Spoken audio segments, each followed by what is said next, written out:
All right, in this video we're going to be making a time lapse using Lightroom and Photoshop. Let's get started. I've already imported my raw files here into Lightroom.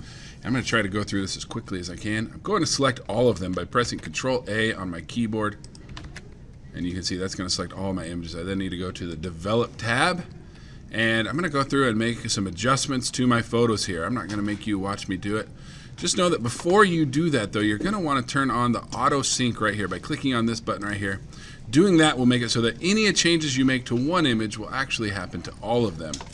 So the first thing we need to notice is that this first image doesn't work.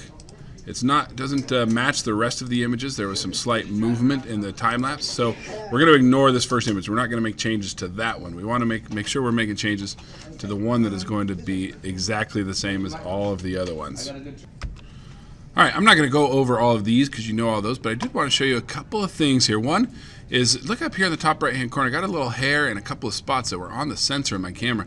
Because the camera didn't move in any of these, it's actually really simple to remove them from all 64 of my photos. I'm just going to grab the spot removal tool, keyboard shortcut Q, and I'm just going to click and drag over it, and you can see that Lightroom went ahead and removed that for me. And then I got a couple of spots. There's one right there and one right there, and I want to zoom in on that, make sure I did a good job. So I'll do that, and it looks like I did a great job removing those spots. Now, because the auto sync is turned on, Lightroom has removed that from all of my images, and that just saved me a ton of time. The other thing we're going to do is we're going to crop this bad boy to a 16:9 because we're going to be turning this into a video. So I'm going to click on my crop tool, and I'm going to come over here to the aspect. Click on that little down arrow, and I want to choose 16:9 or 1920 by 1080 because we're making a high resolution 1080p film here. So I'll click on that right there, and I'll adjust my cropping. And of course you can bring these in, you can rotate it if you want to, whatever you want to do. If you want to try to get that horizon perfectly straight, whatever works for you, do it. But I'm going to put that right about like that. And that works for me, and I'll go ahead and press enter on that. And there you go, we've cropped, we've adjusted all of our exposure, everything we want to do, and we've removed any spots. So now all we need to do is export these bad boys. So now I'm going to go over to Library, and I want to export all of them except for this one right here. So I'm going to control click on that to deselect it, because remember that's the one that didn't line up with the camera or with the other images. And once we're in Library, we're going to click on this Export button. So click on Export, and I'm going to come right here to Export to and choose a specific folder. I'm going to uncheck Put in Subfolder, and I'm going to choose the folder I want it to go into.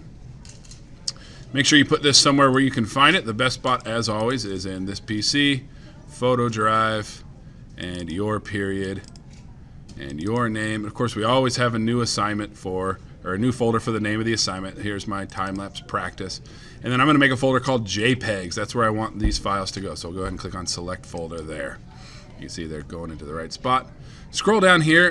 Don't roll your mouse. It'll skip some steps for whatever reason. The scroll doesn't work very well. So you want to click and drag here. This next one is super important. We have to rename our files, and we have to rename them correctly, or this next step won't work. So I'm going to click on Rename To, and then I'm going to choose Custom Name Sequence. And I'm going to go ahead and give these a name. Not K time-lapse, just regular old time-lapse. And the start number should be 1. And there's an example of what it's going to be named as. Perfect. We'll keep scrolling down right here. Make sure your image format right here is on JPEG. 60 to 80 is fine here. I like to go somewhere right around 80. And we're not going to resize. And let's sharpen a little bit since we're making a video here. So we're going to do screen, and standard is fine right there. And then I think everything else looks good. We're going to go ahead and hit export and wait for the export to finish. All right, now comes the really easy part, just finishing this bad boy. Photoshop's going to do most of the work for us. We're just going to go to File, Open. We're going to browse to where we saved those. Let's go back to our photo drive. And then it's super important. All you do is you just click on the very first file, TimeLapse 1. Don't select any other ones. And then check this box right here that says Image Sequence. If this is grayed out, you did something wrong. You need to go back and watch the video again and find out where you messed up. But as long as you only have the first image selected, you should be able to just click on Image Sequence. Press Open right here. This is going to pop up, and we're going to do about 25 frames per second, 25 FPS, and just press OK and let Photoshop do its thing. All right, so now it's loaded up here in Photoshop. We can't see it though because we need to go to Window, Workspace, Motion, and here's our time lapse. And if you want to see what it looks like, just push this play button right here and you'll get a chance to watch your time lapse. And it may not play very good the first time, but if you let it play all the way through and then play it again, it should flow pretty good. So the only thing I want to show you is how to trim off the beginning or the end a little bit if you need to. I'm going to expand out my time lapse here a little bit, and you can see if I watch this thing, when I get to the very end, there's a little bit of a movement in the last couple of slides. So I actually want to remove those, like the camera moved or the tripod moved.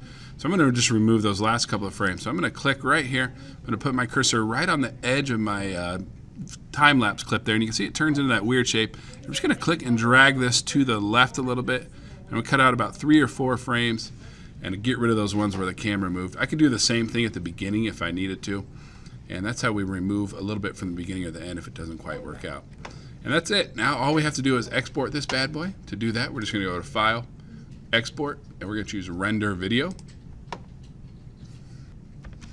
And this bad boy is going to pop up. Just give it a name if you want to. Change the name to something.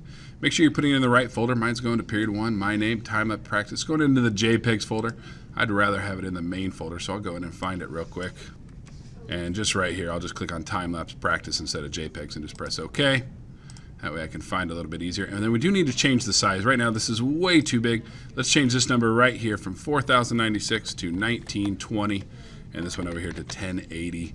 That's a much better format for what we're exporting. And then everything else looks good. Just go ahead and click on Render. All right, my video is finished rendering. Here I am in my folder and my time-lapse practice. Here it is right here. It's an MP4 file. To turn this in, you can either upload it to Flickr or YouTube if you got a YouTube channel. And then you would turn in the link to that on Canvas, and you would be done with the assignment.